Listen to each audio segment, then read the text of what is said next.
कल्याण जरिया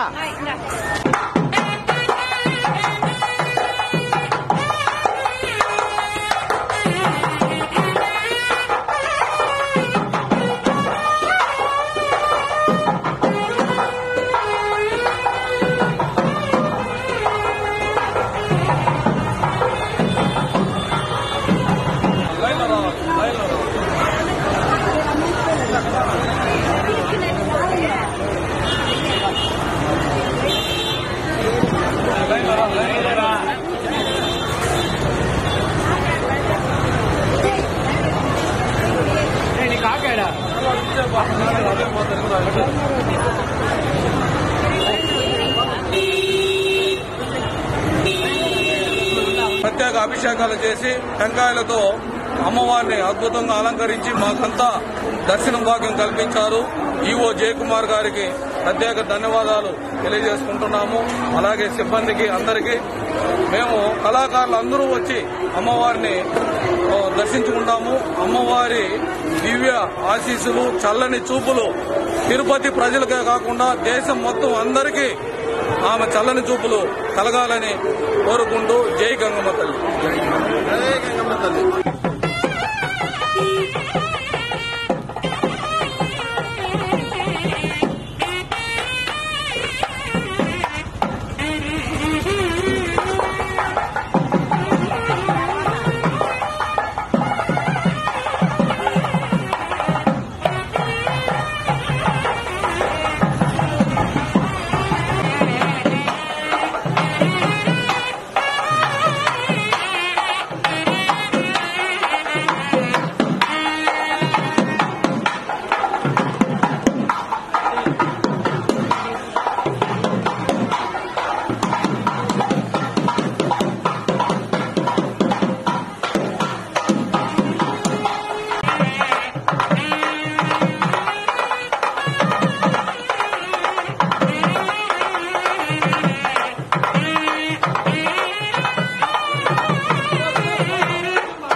తల్లి తిరుపతి గంగ జాతర రాష్ట్రంలోనే ఎక్కడ జరగదు. మన తిరుపతి గంగమ్మ తల్లి జాతర జరిగినట్టుగా వారం రోజుల పాటు అంగరంగ వైభవంగా గంగ జాతర జరిగింది.